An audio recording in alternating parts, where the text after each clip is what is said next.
لا إله إلا الله وأشهد أن محمدا عبده ورسوله. يا أيها الذين آمنوا اتقوا الله حق تقاته ولا تموتن إلا وأنتم مسلمون. يا أيها الناس اتقوا ربكم الذي خلقكم من نفس واحدة وخلق منها زوجها وبث منهما رجالا كثيرا ونساء واتقوا الله الذي تساءلون به والأرحام إن الله كان عليكم رقيبا.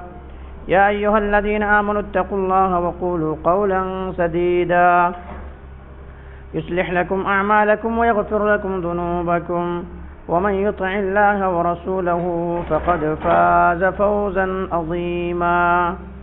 أما بعد فإن خير الحديث كتاب الله وخير الهدي هدي محمد صلى الله عليه وسلم وشر الأمور محدثاتها وكل محدثة بدعة وكل بدعة ضلالة وكل ضلالة في النار. فقد قال الله تبارك وتعالى في كلامه المجيد والفرقان الحميد: أعوذ بالله من الشيطان الرجيم. بسم الله الرحمن الرحيم. فقلت استغفروا ربكم إنه كان غفارا يرسل السماء عليكم مدرارا ويمددكم بأموال وبنين ويجعل لكم جنات ويجعل لكم أنهارا. قال رب اشرح لي صدري ويسر لي أمري واحلل عقدة من لساني يفقهوا قولي. رب زدني علما رب زدني علما اللهم رب زدني علما. سبحانك لا علم لنا إلا ما علمتنا إنك أنت العليم الحكيم. لا يكلف الله نفسا إلا وسعها لها ما كسبت وعليها ما اكتسبت. ربنا لا تؤاخذنا إن نسينا أو أخطأنا. ربنا ولا تحمل علينا إسرا كما حملته على الذين من قبلنا. ربنا ولا تحملنا ما لا طاقة لنا به واعف عنا واغفر لنا وارحمنا أنت مولانا فانصرنا على القوم الكافرين. محترم حاضرین جمعہ، دینی اور ملی بھائیوں، عزیز بچوں، پردہ نشین مستورات، میری معزز اسلامی ماں اور بہنیں، تمام تعریف اللہ رب العالمین کے لیے ہے جس نے ہم بنین و انسانوں کو اس روئے زمین کے اندر پیدا کیا، اور اللہ سبحانہ و تعالیٰ نے پیدا کرنے کے بعد یوں ہی ہمیں جانوروں کی طرح بھٹکتا ہوا راہ پر نہیں چھوڑا، بلکہ ہماری رہنمائی کے لیے، ہمارے رشد و ہدایت کی خاطر، ہمیں گائیڈ کرنے کے لیے، ہمیں سیدھا راستہ بتانے کے لیے 1,00,000 کم و بیش 24,000 انبیاء کرام کو اس روئے زمین کے اندر بھیجا، اس روئے زمین کے اندر مبعوث کیا. تمام کے تمام نبیوں کے اوپر درود ہو، اور تمام کے تمام رسولوں کے اوپر بھی، خصوصاً بالخصوص میرے آپ کا آقا جناب محمد الرسول اللہ صلی اللہ علیہ وسلم پر. اللہم صلی علی محمد وعلی آل محمد کما صلیت علی ابراہیم وعلی آل ابراہیم انک حمید مجید. اللہم بارک علی محمد وعلی آل محمد کما بارکت علی ابراہیم وعلی آل ابراہیم انک حمید مجید. محترم سامعین، میں نے آپ حضرات کے سامنے قرآن مقدس کی 3 آیت تلاوت کی ہے. آیت سورہ نوح سے ہے اور آیت 9 سے لے کر کے 11 تک ہے. اس مناسبت سے آج میں آپ حضرات کے سامنے بیان کروں گا قحط سالی کا اسباب و علاج، یا یوں کہہ لیجئے کہ اللہ تبارک و تعالی باران رحمت کا کیوں روک لیتا ہے، یعنی بارش کا نزول کیوں نہیں ہوتا ہے. اب آپ لوگ سمجھتے ہوں گے کہ یہاں پر تو بارش اتنا زیادہ ہے کہ لوگ تنگ ہے، لیکن یہ موضوع بیان کرنے کا کیا مطلب؟ تو میرے بھائیوں، بہت سارے علاقے ایسے ہیں، بہت سارے جگہیں ایسے ہیں جو پانی کے لیے ترس رہے ہیں. کسان پریشان حال ہے، جانور مر رہے ہیں، پانی کا ایک قطرہ نہیں ہے. کسان زمین پہ بو دیا ہے بیج کو، اب وہ لہلہاتی ہوئے کھیت دیکھنا چاہتا ہے تاکہ کسان خوش ہو، لیکن ایسا ہے کہ زمین کے اندر ہی وہ تمام سارے بیجیں رہ گئی، یعنی وہ اگنے کا نام نہیں لے رہا، کیونکہ پانی نہیں ہے، اور پانی ہی ایسی شے ہے، پانی ہی ایسی چیز ہے جس کے ذریعے سے اللہ تبارک و تعالیٰ نے پانی ہی کے ذریعے سے تمام مخلوقات کو زندہ رکھا ہے۔ جتنے سارے چیز ہیں اللہ تبارک و تعالیٰ فرمایا وجعلنا کل شیء وجعلنا من الماء کل شیء حی افلا یؤمنون، کہ ہم نے ہر چیز کو پانی سے پیدا کیا ہے، ہر چیز کو پانی سے زندہ رکھا ہے۔ اب پانی نہیں ہے، اس بنا پہ یہ کیا ہے کہ کسان پریشان حال ہے۔ تو یہ آخر وجہ کیا ہے، کارن کیا ہے، سبب اور علت کیا ہے جس کے وجہ سے اللہ تبارک و تعالیٰ باران رحمت کو روک لیتا ہے، بارش کو روک لیتا ہے، بارش کا نزول نہیں ہوتا ہے؟ آخر وجہ کیا ہے، کس کے وجہ سے اللہ تبارک و تعالیٰ اتنی بڑی نعمت سے محروم کر دیتا ہے، اتنی بڑی نعمت سے اللہ تبارک و تعالیٰ محروم کر دیتا ہے؟ سبب کیا ہے، وجہ کیا ہے، ریزن کیا ہے، علت کیا ہے، آج میں بیان کروں گا۔ میرے بھائیوں، اللہ تبارک و تعالیٰ بارش کو جب روکتا ہے تو بارش رک جانے کا سبب یہ ہے کہ انسان جب معاشرے کے اندر برائیاں عام ہو جائیں، فحاشی عام ہو جائے، عریانیت عام ہو جائے، زنا عام ہو جائے، سود خوری عام ہو جائے، جھوٹ عام ہو جائے، رشوت عام ہو جائے، یعنی برائی کو برائی معاشرہ جب تصور نہ کرنے لگے تو اللہ تبارک و تعالیٰ سب سے بڑی نعمت جو ہے اس نعمت کو روک لیتا ہے۔ پانی سب سے بڑی نعمت ہے۔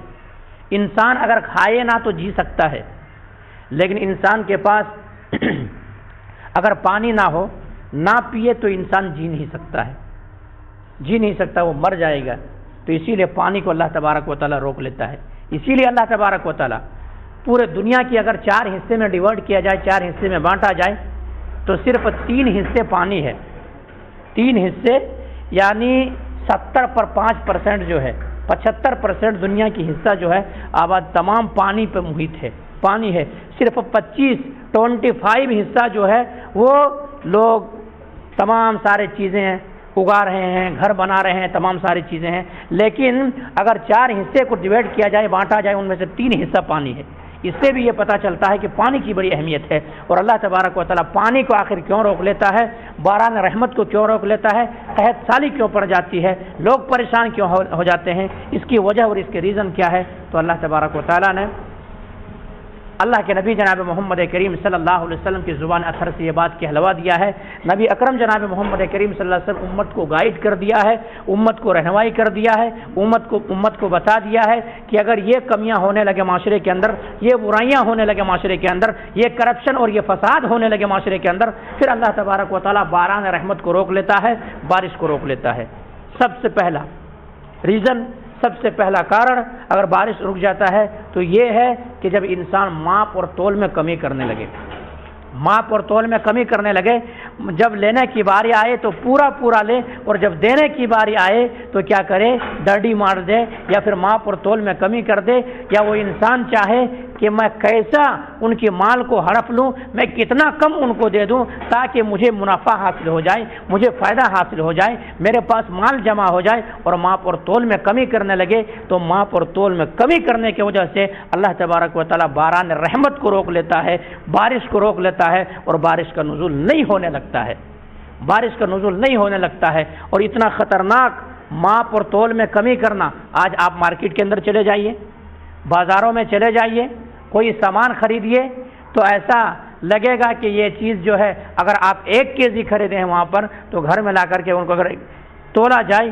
ان کا اکاؤنٹنگ کیا جائے تو ایسا پتہ چلتا ہے کہ ایسا ہے کہ 900 گرام ملا ہے ہمیں یا 800 گرام ملا ہے ہمیں۔ تو اس طرح سے ماپ اور تول میں کمی ہر جگہ ہے۔ ڈینی مالی جب اس طرح سے کام ہونے لگے تو اللہ تبارک و تعالیٰ اس معاشرے کو تباہ و برباد کرتا ہے اور قحط سالی میں مبتلا کر دیتا ہے، باران رحمت کو روک لیتا ہے، اور اس کے عوض کیا ہے، تاکہ یہ اناج جس کے وجہ سے انسان کیا کر رہا ہے، ماپ تول میں کمی کر رہا ہے، یہ اگنا ہی بند ہو جائے اور انسان کو سمجھ میں آ جائے۔ تو ماپ تول میں جب کمی ہونے لگے تو اللہ تبارک و تعالیٰ باران رحمت کو روک لیتا ہے۔ اور یہ اتنا خطرناک عذاب ہے، ماپ اور تول میں کمی کرنا۔ حضرت شعیب علیہ السلام کی قوم ایک ایسی قوم تھی، ان کے وہاں پہ ماپ تول میں کمی کی جاتی تھی۔ شعیب علیہ السلام سمجھاتے تھے، سمجھانے کی کوشش کرتے تھے، انہیں بتاتے تھے کہ ایسا نہیں ہے، ایک دوسرے کا حق نہیں کھانا ہے، ایک دوسرے کا مال نہیں ہڑپنا ہے، ایک دوسرے کا کیا ہے حق کو نہیں چھین لینا ہے، ماپ اور تول میں کمی نہیں کرنا ہے۔ لیکن قوم شعیب علیہ السلام سمجھاتے رہے قوم کو، بتاتے رہے قوم کو اور بتاتے رہے، لیکن شعیب علیہ السلام کے قوم والے نہیں مانے۔ نہیں ماننے کی وجہ سے اللہ تبارک و تعالیٰ نے ان کے اوپر ایسی چیخ و چلاہٹ کی عذاب نازل کی اور وہ پورے قوم تباہ و برباد ہو گئی ماپ اور تول میں کمی کرنے کی وجہ سے۔ اللہ تبارک و تعالیٰ نے بھی یہی فرمایا ہے وَيْلٌ لِّلْمُطَفِّفِينَ الَّذِينَ إِذَا اكْتَالُوا عَلَى النَّاسِ يَسْتَوْفُونَ، ایسے لوگوں کے لیے بربادی ہے، ویل ہے، ہلاکت ہے، تباہی ہے ایسے انسان کے لیے جو ماپ تول میں کمی کرتے ہیں، جب لیتے ہیں تو پورا لیتے ہیں اور جب دینے کی باری آئے تو کیا کرتے ہیں، کم دیتے ہیں۔ تو ماپ اور تول میں جب کمی ہونے لگے تو اس معاشرے کے اندر قحط سالی پڑ جاتی ہے اور بارش کا نزول نہیں ہونے لگتا ہے۔ لوگ کہیں پہ بارش نہ ہونے کی وجہ سے لوگ پریشان حال ہے اور کہیں پہ بارش کی وجہ سے لوگ پریشان حال ہے۔ کئی جگہیں ایسی ہے جہاں پہ سیلاب آ چکا ہے، کئی گھر ڈوب چکا ہے، بارش ہونے کی وجہ سے کسان پریشان حال ہے کیونکہ جو انہوں نے بیج بویا ہے وہ تمام زمین کے اندر ہی سڑ گیا ہے، وہ اوپر آنے کا نام نہیں لے رہا ہے۔ کہیں پہ بارش کا نزول نہیں ہو رہا ہے، اس سے کسان پریشان حال ہے۔ تو میرے بھائی ہم اور آپ یہ نہ کہیں اللہ تبارک و تعالیٰ اس بارش کو، اس رحمت کو کبھی رحمت بھی بناتا ہے اور کبھی یہی بارش کو زحمت بھی بن جاتی ہے، کبھی بھی مصیبت بھی بن جاتی ہے۔ تو یہ حال ہے میرے بھائی۔ تو جب ماپ اور تول میں کمی ہونے لگے معاشرے کے اندر تو پھر اللہ رب العالمین کا عذاب مسلط ہوتا ہے اور پھر مسلط ہونے کے بعد قحط سالی پڑ جاتی ہے، آپ باران رحمت کو اللہ روک لیتا ہے۔ اسی طرح سے میرے بھائی جب ایک انسان کے پاس مال ہے، ایک انسان کے پاس دولت ہے، اللہ نے اسے مال سے نوازا ہے اور یہ اللہ کا دیا ہوا ہے، یہ اس کے کوئی بہادری نہیں ہے۔ لوگ آج کیا کہتے ہیں کہ ہماری یہ محنت ہے، ہم نے اتنا دماغ لگایا ہے تب ہمارے پاس یہ پیسہ آیا ہے۔ ایسی بات نہیں ہے، بلکہ اللہ رب العالمین کی جانب سے اللہ تبارک و تعالیٰ کا عطا ہے، اللہ تبارک و تعالیٰ عطا کرتا ہے۔ ورنہ ایک انسان کاروبار ڈال کر کے بیٹھ جائے، دکان کھول کر کے بیٹھ جائے، اگر اللہ تبارک و تعالیٰ کسٹمر کو نہ بھیجے بھلا ان کے پاس مال کہاں سے آئیں گے؟ تو جب مال اللہ تبارک و تعالیٰ جن کو مال دیا ہے، دولت سے نوازا ہے، صاحب سلطنت ہے، ان کے پاس اللہ نے دولت دیا ہے، تو ان میں سے کیا حق بنتا ہے کہ وہ زکوٰۃ ادا کرے؟ 2.5% جو ہے غریبوں کو دیا جائے، مسکینوں کو دیا جائے، یتیموں کو دیا جائے، بیواؤں کو دیا جائے اور 2.5% اپنے مال میں سے ان پر خرچ کیا جائے۔ لیکن جو انسان مال کو سمیٹنے لگتا ہے، مال کو جمع کرنے لگتا ہے، مال کو اللہ کی راہ میں خرچ نہیں کرتا، جو زکوٰۃ ان کے اوپر فرض ہے زکوٰۃ ادا نہیں کرتا ہے، تو اللہ تبارک و تعالیٰ باران رحمت کو روک لیتا ہے، بارش کو روک لیتا ہے اور بارش کا نزول نہیں ہوتا ہے، بارش کا نزول بند ہو جاتا ہے۔ تو ایک دوسرا سبب یہ ہے جب معاشرے کے اندر کیا ہے زکوٰۃ ادا نہ کرنے لگے۔ آج ہمارے معاشرے کے اندر دیکھیے کتنے صاحب مال ہیں، کتنے دولت والے ہیں، اللہ نے کتنے لوگوں کو دولت سے نوازا ہے، لیکن وہ ایسا ہے کہ وہ پیسے کو جمع کر رہا ہے اور ان کے جو مال پر جو غریبوں کا حق ہے وہ ادا نہیں کر رہا ہے۔ میرے بھائیوں، یہ تو ایک دنیاوی عذاب ہے کہ اللہ بارش کو روک لیتا ہے زکوٰۃ نہ ادا کرنے کی وجہ سے، لیکن اخروی عذاب جو ہے کل قیامت کے دن ایسے انسان کی اس دولت کو جہنم کی آگ میں تپایا جائے گا، جہنم کی آگ میں تپایا جائے گا، گرم کیا جائے گا، اور فتقوا بها جباههم وجنوبهم وظهورهم هذا ما كنزتم لانفسكم فذوقوا ما كنتم تكنزون۔ فتقوا بها جباههم، ان کے چہرے کو داغا جائے گا، ان کے پیشانی کو داغا جائے گا، ان کے پیٹھ کو داغا جائے گا اور وہی اسی سے ان کو عذاب دیا جائے گا۔ اگر کسی کے پاس سونا و چاندی ہے اور وہ انسان اس پر زکوٰۃ ادا نہیں کرتا تو کل قیامت کے دن یہی گنجے سانپ کی شکل میں آئے گا، یہی دولت گنجے سانپ کی شکل میں آئے گا اور وہاں پر کہے گا انا کنزکا و انا مالکا، میں تیرا خزانہ ہوں، میں تیرا مال ہوں۔ تم جو دنیا کے اندر جمع کرتے تھے، دنیا کے اندر جو تم بڑھانے کی کوشش کرتے تھے، سینت کر رکھا کرتے تھے، آج اسی کی پاداش میں اسی کو تم اللہ کی راہ میں نہ نکالنے کی وجہ سے، زکوٰۃ نہ دینے کی وجہ سے آج ایسا ہے کہ عذاب کے اندر تم مسلط مضبوط ہو گئے ہو، اور وہی ان کے جو سونے و چاندی وہ جمع کیا ہوگا وہی چیز ان کے پیشانی کو داغا جائے گا، چہرے کو داغا جائے گا، گنجا سانپ کی شکل میں آئے گا، ان کو ڈسے گا، اور دو منہ ہوں گے وہ سانپ کو، اور دونوں طرف سے ڈسنے کی کوشش کرے گا، انا کنزک و انا مالک،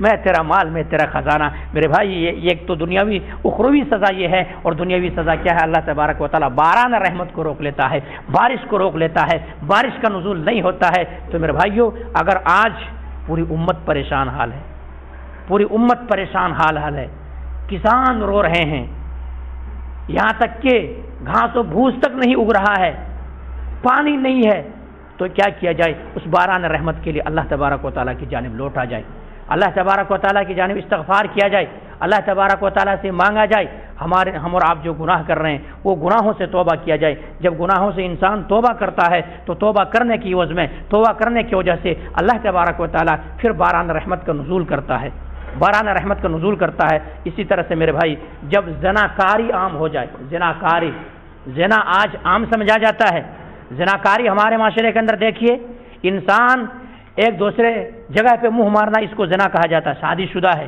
دیگر ہے جو کیا کرتا ہے، کہیں پہ جا کے زناکاری کرتا ہے، منہ کالا کرتا ہے، تو ایسے وجہ سے بھی اللہ تبارک و تعالیٰ باران رحمت کو روک لیتا ہے، اور اللہ تبارک و تعالیٰ ایسے قوم کے اوپر، اللہ کے اوپر یہ اب حلال ہو جاتا ہے کہ اللہ اس قوم کے اوپر عذاب کو مسلط کر دے، عذاب نازل کر دے، اور طرح کے بہت سارے طرح سے عذاب ہو سکتا ہے۔ اللہ تبارک و تعالیٰ اس قوم کو عذاب کے اندر مبتلا کر دے جب زنا عام ہو جائے، فحاشی عام ہو جائے، عریانیت عام ہو جائے۔ آج ہمارے معاشرے کے اندر دیکھ لیجئے، معاشرے کے اندر عریانیت عام ہے، فحاشی عام ہے، دیکھیے بے پردگی عام ہے، فحاشی عریانیت زناکاری عام ہے، اور جب یہ تمام ساری چیزیں عام ہو جائے تو اللہ تبارک و تعالیٰ بارش کو روک لیتا ہے۔ تو زنا کی وجہ سے اللہ تبارک و تعالیٰ کیا کرتا؟ باران رحمت کو روک لیتا ہے، بارش کا نزول نہیں ہوتا ہے، یا بارش نزول بھی ہوتا ہے تو وہ فائدہ مند نہیں ہوتا ہے، فائدہ نہیں پہنچتا ہے۔ تو میرے بھائیوں، جب زنا عام ہو جائے، یہ تو دنیاوی سزا ہے، لیکن اخروی سزا کیا ہے؟ اخروی سزا کیا ہے؟ اللہ تبارک و تعالیٰ زنا کرنے والے انسان کو، جو اپنا منہ کالا کرتا ہے، کہیں دوسرے جگہ جا کے منہ مارتا ہے، ایسے انسان کے لیے زمین کہتی ہے کہ اللہ تبارک و تعالیٰ تو ہمیں حکم دے دے کہ میں پھٹ جاؤں اور اپنے اندر ان کو سنبھالوں، اپنے اندر ان کو داخل کر دوں، اپنے اندر ان کو دبوچ لوں، اپنے اندر ان کو عذاب کے اندر مسلط کر دوں۔ تو یہ چیز ہے، اور اللہ تبارک و تعالیٰ زناکاروں کو کل قیامت کے دن، جو زناکار شخص جو ہے، ان کے بڑا دردناک عذاب ہے، ان کے لیے بڑا دردناک عذاب ہے۔ اللہ کے نبی جناب محمد رسول اللہ صلی اللہ علیہ وسلم جب معراج کے اندر گئے تو وہاں کیا دیکھے کہ زناکار شخص ہے، زناکار شخص ہے، ان کے حال یہ ہے کہ ایک ایسا ہے کہ زانیوں کی شرمگاہ سے نکلنے والے جو غلیظات ہے ان کو وہ پی رہے ہیں، ان کو وہ پی رہے ہیں۔ سوال کیا گیا ایسا کیوں ہو رہا ہے، ایسا یہ منظر کیوں ان کو دیا جا رہا ہے، یہ سزا کے اندر کیوں مبتلا ہے؟ بتایا گیا یہ اس امت کا وہ فرد تھا جو زنا کیا کرتا تھا، جو فحاشی کرتا تھا، جو عریانیت کے اندر جن کا شیوا بن چکا تھا، یہ زناکار کا یہ شخص ہے۔ تو میرے بھائیوں، اس لیے جب زنا عام ہو جائے تو کیا ہے، اللہ تبارک و تعالیٰ قحط سالی لے آتا ہے، بارش کو بند کر دیتا ہے، نزول رحمت کا نزول نہیں ہوتا ہے۔ اور اگر اسلامی حکومت ہے اور اگر کوئی زنا کرتا ہے تو ایسی صورت میں ان کو کیا کیا جائے گا؟ اگر شادی شدہ ہے تو ان کو مار کر کے رجم کر دیا جائے گا، مار کر کے ان کو کھڈا کھودا جائے گا، اور زندہ مار کر کے رجم کیا جائے گا ان کو، کہ پتھروں کو سزا دی جائے گی اور موت کے گھاٹ اتار دیا جائے گا۔ اگر شادی شدہ نہیں ہے تو ایسی صورت میں پھر ان کو 100 کوڑے لگائے جائیں گے۔ تو یہ چیز ہے میرے بھائی، اتنا خطرناک عذاب ہے زنا۔ اس لیے زنا جب عام ہو جائے معاشرے کے اندر تو اللہ تبارک و تعالیٰ بارش کو روک لیتا ہے، فحاشی اور عریانیت کی وجہ سے بارش کو روک لیتا ہے۔ اسی طرح سے معاشرے کے اندر جب سود عام ہو جائے، سود آج ہمارے معاشرے کے اندر کون سے ایسے انسان ہے جو سودی کاروبار کے اندر نہیں پھنسا ہوا ہے، جن کی زندگیوں میں سود نہیں ہے؟ سود آج معمولی بن چکا ہے۔ سود کتنا خطرناک گناہ ہے، کتنا خطرناک گناہ ہے، ان کو تصور ہی نہیں کیا جا رہا ہے۔ لیکن معاشرے کے اندر جب سود عام ہو جائے، اور سود دینے والے بھی الگ الگ کیٹیگری میں سود دے رہے ہیں، لوگ کو الگ الگ طرح سے سود دے رہے ہیں لوگوں کو، LIC کے نام سے، پھر اسی طرح سے کیا ہے، طرح طرح کے چیز کہ انشورنس کے نام سے، یا دیگر چیز کیا ہے کہ حراج کی چیٹی کی شکل میں ہر طرح سے ان کو کیا ہے سود دینے کی کوشش کر رہا ہے، ان کے مال کو ہڑپ کرنے کی کوشش کر رہا، ان کے خون کو چوسنے کی کوشش کر رہا۔ یہ معاشرہ ایسا ڈوبا ہوا سودی کاروبار میں کیا ایسا ہے کہ انسان نکلنے کی نام نہیں لے رہا ہے، اور وہ کہتا ہے کہ ہمارے کہ کیا ہے وقت پر کام آ جاتا ہے اور دوسرا دے بھی کو تو کون دے۔ تو ایسا معاشرہ جب سودی کاروبار کرنے لگے، سود عام ہو جائے معاشرے کے اندر، تو اللہ تبارک و تعالیٰ باران رحمت کو روک لیتا ہے، عذاب مسلط ہوتی ہے۔ اور اتنا خطرناک سود اتنا خطرناک چیز ہے، سنیں میرے بھائی سنیں، اگر کوئی شخص جان بوجھ کر کے 1 درہم کھاتا ہے یا 1 دینار درہم کھاتا ہے یا آدھا درہم کھاتا ہے، تو گویا کہ وہ انسان ایسا ہے جیسا کہ اپنے ماں کے ساتھ زنا کرتا ہے۔ کتنا خطرناک ہے، کتنا خطرناک ہے سود۔ آج ہمارے معاشرہ سود میں ڈوبا ہوا ہے، سودی کاروبار ہے، سود میں پھنسا ہوا ہے۔ جب سود عام ہو جائے تو اللہ تبارک و تعالیٰ باران رحمت کو روک لیتا ہے، نزول رحمت نہیں ہوتا ہے، اور کتنا خطرناک ہے۔ آئیے میں بتاؤں آپ کو سودی کاروبار کتنا خطرناک ہے۔ حضرت امام مالک رحمۃ اللہ علیہ کے پاس ایک شخص حاضر ہوتے ہیں۔ شخص حاضر ہونے کے بعد وہ کہتے ہیں کہ امام مالک رحمۃ اللہ علیہ، دراصل بات یہ ہے کہ میں ابھی راستے سے آ رہا تھا، ہوا یہ کہ ہمارے سامنے ایک شرابی آ گیا، شراب کے نشے میں دھت تھا، شراب پی کر کے مت ماری گئی تھی، مدہوش تھا، بے ہوشی کے عالم میں تھا، اور وہ ایسا اتنا مدہوش ہو چکا تھا کہ انہیں یہ سمجھ میں نہیں آ رہی تھی، وہ چاند کو توڑنے کی کوشش کر رہا تھا، سورج کی طرح ہاتھ بڑھانے کی کوشش کر رہا تھا، ان کو توڑنے کی کوشش کر رہا تھا۔ اور واقعی معنوں میں جب ایک شراب پی لیتا ہے تو ان کو دنیا دکھائی نہیں دیتی۔ اگر ان کے سامنے کوئی بادشاہ بھی آ جائے تو وہ یہی کہے گا تم تو سب ہمارے باپ کے غلام ہو، یہاں تک کہ شراب اتنا خطرناک چیز ہے کہ نبی کریم صلی اللہ علیہ وسلم ایک بار کہتے حمزہ ابھی شراب حرام نہیں ہوئی تھی، حمزہ رضی اللہ تعالیٰ شراب پی رکھے تھے، اور شراب پی کر کے دو اونٹنی جو ان کے حضرت علی رضی اللہ تعالیٰ عنہ کے تھے، اس اونٹنی کو چاک کر دیے تھے، یعنی ان کے کلیجہ نکال دیے تھے۔ حضرت علی رضی اللہ تعالیٰ عنہ نبی کریم صلی اللہ علیہ وسلم کی خدمت میں پہنچے اور بتائی یہ ماجرا ہے، اس طرح سے ہمارے اونٹوں کے ساتھ، ہمارے اونٹنیوں کے ساتھ یہ سلوک کیا ہے حمزہ رضی اللہ تعالیٰ عنہ، چلے اب جا کر کے جو اس کے عوض جو ہمیں ملنا ہے اس کے بھرپائی کرنے کے لیے آپ کچھ اسے بتا دیجئے، آپ فیصلہ کر دیجئے۔ اللہ اکبر۔ نبی کریم صلی اللہ علیہ وسلم جب پہنچے ان تک، ابھی شراب کے نشے میں دھت تھا، آنکھیں لال ہو چکا تھا، شراب بے ہوشی طاری تھی، مدہوش تھا۔ وہ انسان کہنے لگا ہے حمزہ رضی اللہ عنہ کہنے لگے کہ کیا ہے کہ تم سب تو ہمارے باپ کو غلام آ گئے ہو۔ نبی کریم صلی اللہ علیہ وسلم نے اس منظر کو دیکھا، یہ حالت کو دیکھا، تو یہ حالت کو دیکھنے کے بعد نبی کریم صلی اللہ علیہ وسلم نے کہا کہ جاؤ یہ نشے کے عالم میں ہے، اس کو چھوڑ دو، بعد میں بات کریں گے۔ تو اتنا خطرناک چیز ہے شراب۔ تو وہی شخص جو شراب پیا ہوا تھا، شراب کے نشے میں دھت تھا، ایسا ہوا وہ انسان کہ چاند کو توڑنے کی کوشش کر رہا، سورج کی طرح ہاتھ بڑھا رہا ہے۔ اس نے کہا کہ اگر کھانے اور پینے کی چیزوں میں سے اگر اس سے بھی خراب اگر کوئی چیز ہے تو میں اپنے بیوی کو طلاق دیتا ہوں۔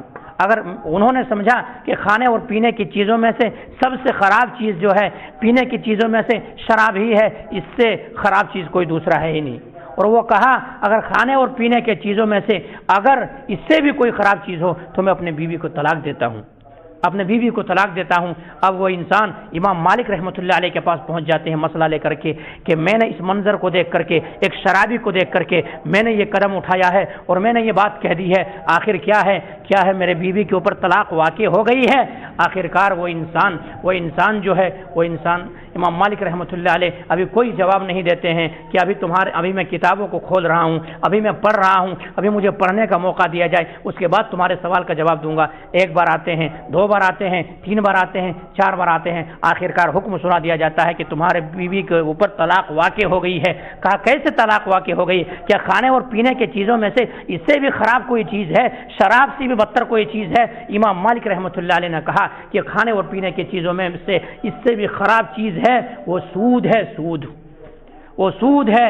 اگر سود کوئی کھاتا ہے تو ایسے انسان اللہ رب العالمین سے جنگ کرنے کے لیے تیار ہو جائے۔ اللہ سے جنگ کر سکتا ہے کوئی؟ اللہ سے فائٹ کر سکتا ہے کوئی؟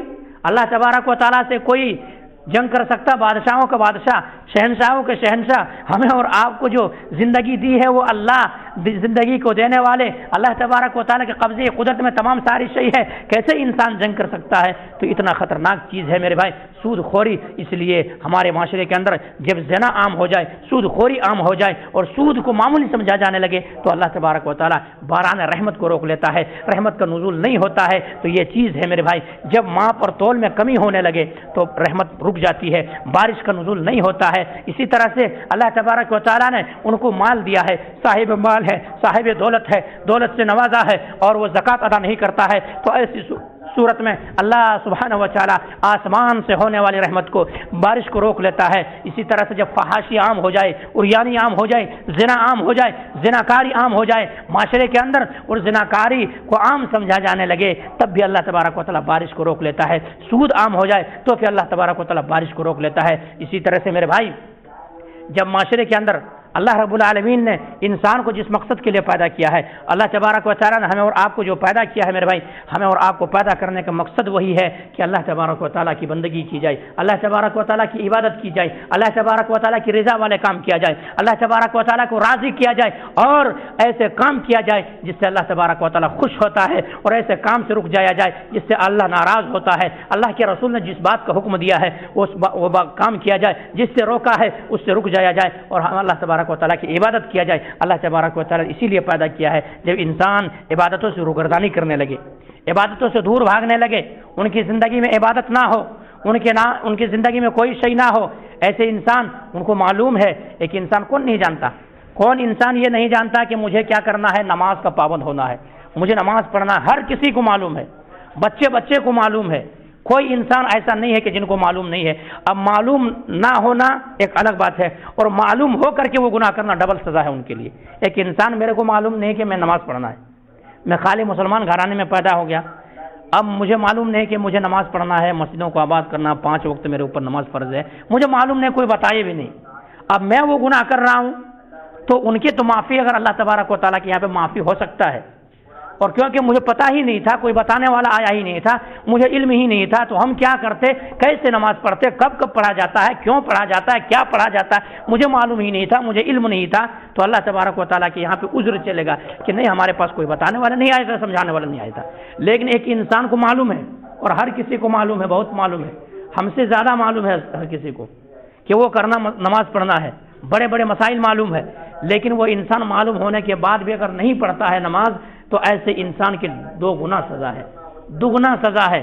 اور ایسے انسان کے لیے اللہ کے نبی جناب محمد رسول اللہ صلی اللہ علیہ وسلم اپنے آنکھوں سے دیکھ کر کے آئے، اپنے آنکھوں، ہمارے دیکھے ہوئے بات جھوٹے ہو سکتے ہیں، میں جھوٹا بھی ہو سکتا ہوں، میری آنکھیں غلط بھی دیکھ سکتی ہے، لیکن نبی کریم صلی اللہ علیہ وسلم کی وہ آنکھیں ہیں جو غلط دیکھ ہی نہیں سکتی ہے۔ نبی کریم صلی اللہ علیہ وسلم صدیق ہے، نبی کریم صلی اللہ علیہ وسلم سچا ہے، نبی کریم صلی اللہ علیہ وسلم کے سچائی کے تعلق سے دشمنوں نے بھی اقرار کیا ہے کہ آپ سے بڑھ کر کے امین ہم نے نہیں پایا ہے، آپ سے بڑھ کے سچا کوئی نہیں پایا ہے۔ تو ایسے نبی، ایسے پیغمبر دیکھ کے آئے اپنے آنکھوں سے کہ کیا ہے، کچھ آدمی ہے جو گدی کے بل لیٹا ہوا ہے، گدی کے بل لیٹا ہوا ہے اور ان کے سر پتھروں سے پھوڑا جا رہا ہے، پتھروں سے کچلا جا رہا ہے، سر چکنا چور ہوتا ہے، پھر جب تک سر صحیح ڈھنگ پہ آتا ہے پھر اسی طرح سے مسلسل برسات ہو رہی ہے، پتھروں کی بارش ہو رہی ہے، سر پتھروں سے کچلا جا رہا ہے۔ اللہ اکبر۔ نبی کریم صلی اللہ علیہ وسلم نے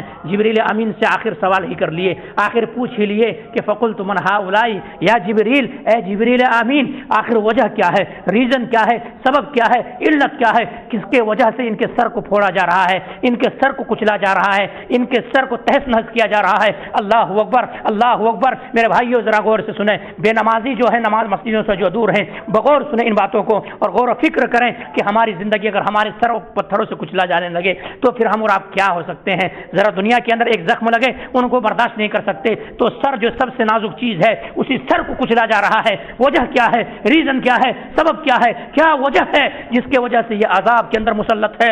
اللہ اکبر۔ کوئی جواب دوسرا نہیں، جواب یہی آتا ہے کہ اللہ کے نبی جناب محمد رسول اللہ صلی اللہ علیہ وسلم یہ وہ شخص ہے، اس امت کی یہ وہ شخص ہے جن کا سر نماز کے وقت بھاری ہو جایا کرتا تھا، اذان کا کانوں میں ٹکراتی تھی، حی علی الصلاح حی علی الفلاح کی ندا آتی تھی، آواز ٹکراتی تھی، بستروں کو چھوڑنے کے لیے تیار نہیں ہوتے تھے، آواز کانوں میں ٹکراتی تھی، کاروبار کو چھوڑنے کے لیے تیار نہیں ہوتا تھا، آواز کانوں میں ٹکراتی تھی، دکانوں کو چھوڑنے کے لیے تیار نہیں ہوتا تھا، آواز کانوں میں ٹکراتی تھی، کیا ہے، بستروں کو چھوڑنے کے لیے تیار نہیں ہوتا تھا۔ یعنی وہ انسان ایسا انسان تھا جن کی فجر کی نماز بستروں میں ہوا کرتا تھا، بستر یعنی سوئے سوئے۔ اور کسی شاعر نے کیا ہی خوب رونا رو دیا ہے کہ کس قدر تم پہ گری صبح کی بیداری ہے، ہم سے کب پیار ہے، ہاں نیند تمہیں پیاری ہے، ہم سے کہاں پیار ہے۔ تو میرے بھائی سر کچلا جا رہا ہے، میرے آقا نے دیکھا ہے، میرے نبی نے دیکھا ہے، اس لیے میرے بھائیوں ہوش کا ناخون لیں، ہوش کا ناخون لیں۔ چند دن کی زندگی ہے، یہ بہت زندگی نہیں ہے۔ دھوپ تگو دھو کر رہے ہیں، دنیا کے پیچھے بھاگ رہے ہیں۔ اسلام یہ نہیں بتاتا کہ آپ مت بھاگیں، لیکن آپ بھاگیں اسلامی حد کے اندر رہ کر کے بھاگیں، اسلامی حدود کے اور دائرے کے اندر رہ کر کے بھاگیں۔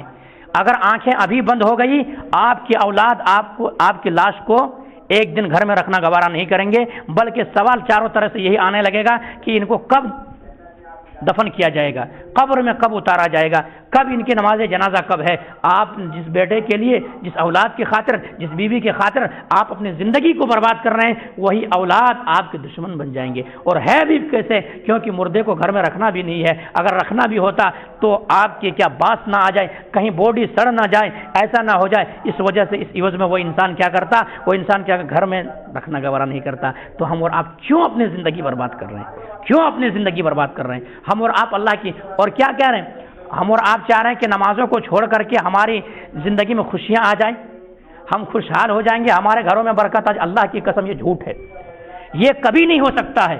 آپ کا سوچ غلط ہے، آپ کا جو نیت ہے وہ غلط ہے۔ آپ کبھی بھی اللہ کے مسجدوں سے دور رہ کر کے، اللہ کی عبادتوں سے دور رہ کر کے آرام نہیں پا سکتے ہیں، سکون نہیں پا سکتے ہیں، آپ کی زندگی میں برکت نہیں ہو سکتی ہے۔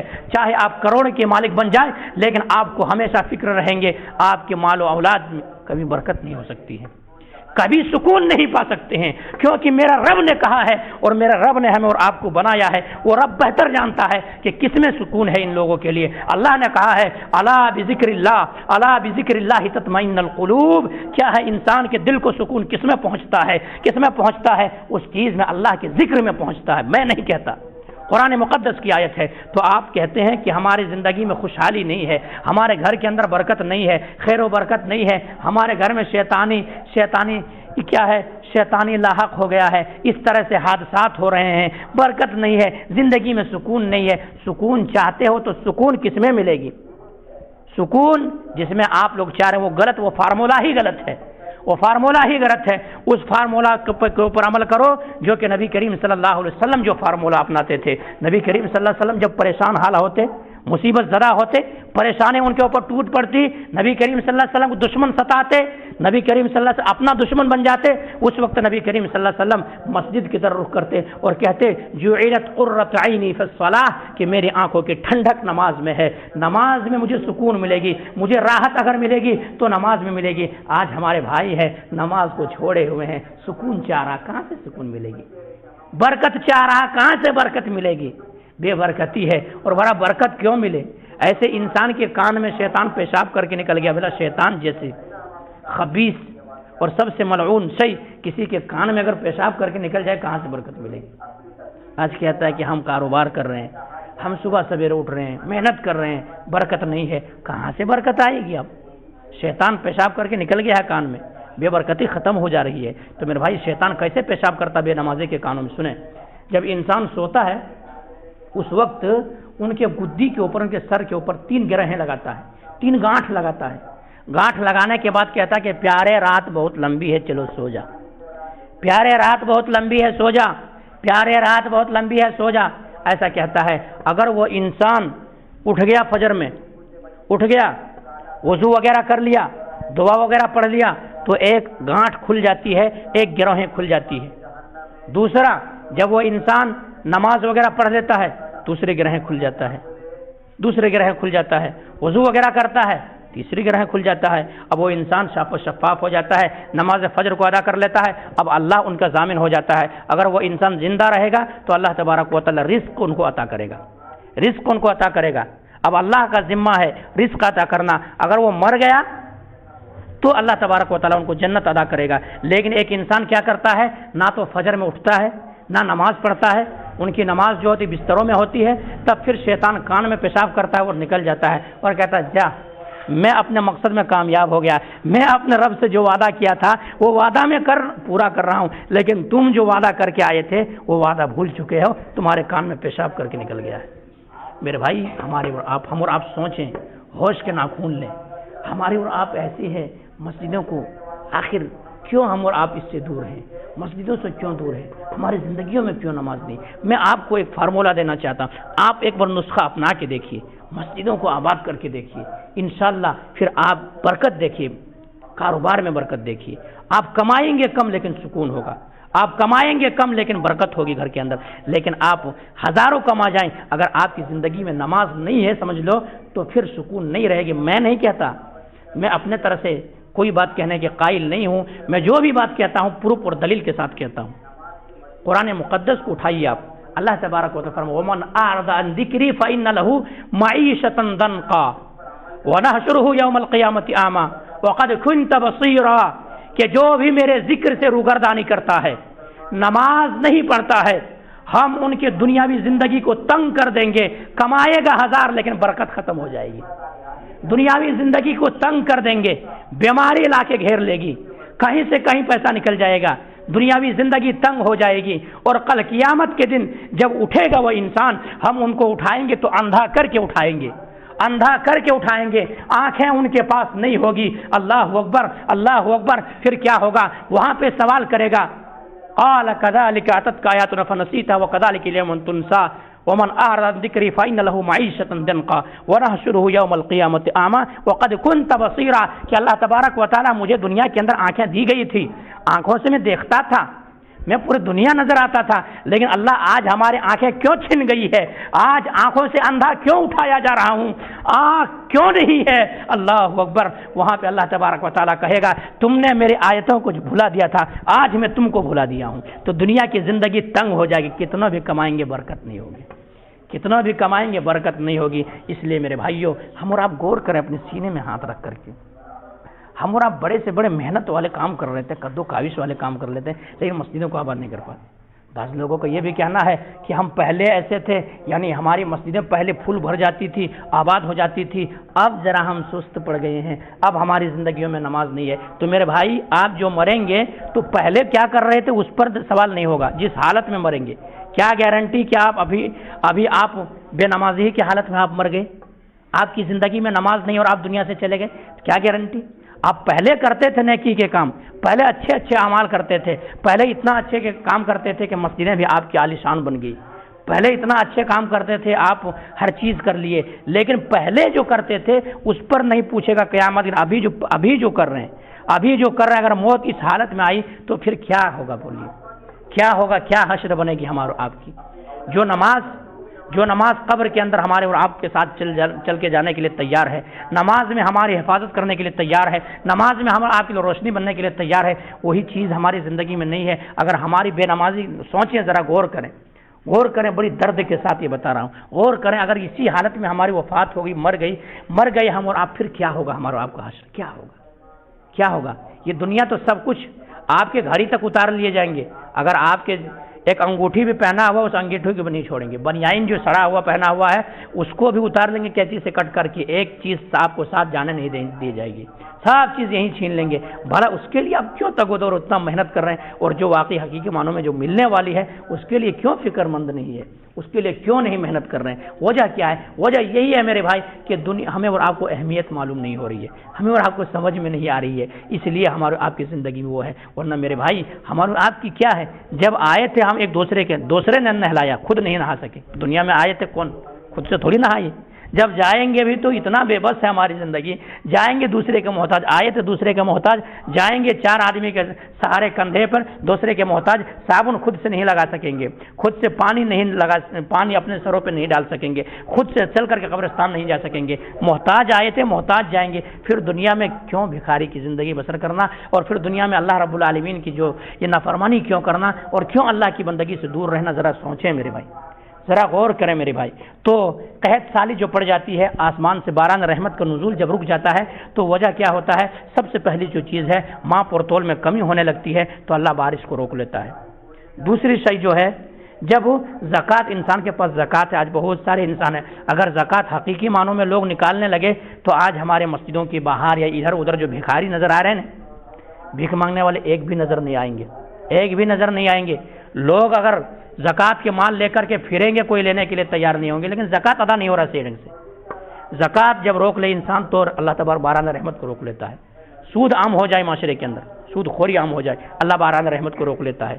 زناکاری عام ہو جائے، اللہ تبارک و تعالیٰ باران رحمت کو روک لیتا ہے. اللہ تبارک و تعالیٰ عبادت کے لیے پیدا کیا ہے، اس عبادت بندگی کو اگر چھوڑ دے انسان، ومن اعرض عن ذکری فإن له معیشۃ ضنکا، تو دنیا کی زندگی ان کے لیے تنگ ہو جاتی ہے اور کتنا بھی کمائے ان کی زندگی میں سکون و راحت نہیں ہوتے اللہ. اور اس کے ایک سبب یہ بھی ہو سکتا ہے باران رحمت بھی رک جاتی ہے. اس لیے میرے بھائیوں، ہمیں اور آپ کو اگر سکون چاہیے، چین چاہیے، آرام چاہیے، راحت چاہیے، برکت چاہیے، ہمارے اور آپ کی بیوی بچے فرمانبردار بن جائیں، تو ہم اور آپ کیا کریں؟ نمازوں کو پابندی کریں اور دعائیں کریں، اللہ سے مانگیں، توبہ استغفار کریں. انشاءاللہ ہمارے گھروں کے اندر برکت آئے گی انشاءاللہ، کیونکہ یہ نسخہ بتایا اللہ تبارک و تعالیٰ کا نسخہ ہے. اور اگر ہم اور آپ روگردانی کیے تو روگردانی کی عوض یہی ہوگا کہ اللہ تبارک و تعالیٰ دنیا کے اندر بھی سزا، ہماری دنیا میں کی زندگی تنگ ہوگی اور اخروی زندگی جو ہماری ہوگی وہ تو خطرناک ہی ہوگی. بہرحال اس میں بات کو ختم کروں گا. اللہ سبحانہ و تعالیٰ سے دعا کروں کہ مولا کریم جو بات کہی گئی ہے، سب سے پہلے تو ہم اور آپ کو ان باتوں کے اوپر اچھی سمجھ کی توفیق دے دے.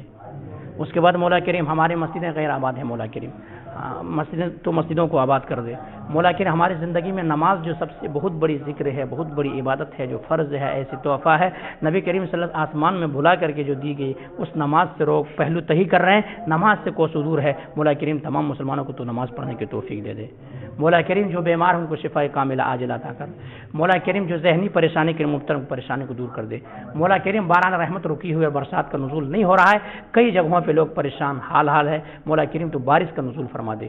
مولا کریم اور ایسی بارش کا نزول فرما جو رحمت والی ہو، جس سے فائدہ ہو کسانوں کو، لوگوں کو فائدہ ہو، عوام الناس کو فائدہ ہو. ایسی بارش بھی نہ ہو جو بے فائدہ ہو. مولا کریم جو کاروبار کو لے کر کے پریشانی کے مبتلا پریشانی کو دور کر دے. مولا کریم جو گھریلو مسئلے کو لے کر کے پریشانی کے اندر مبتلا کی پریشانی کو دور کر دے. تقبل یا رب العالمین واخر دعوانا الحمدللہ رب العالمین سبحان اللہ و سلام علی المرسلین والحمدللہ رب العالمین برحمتک یا ارحم الراحمین.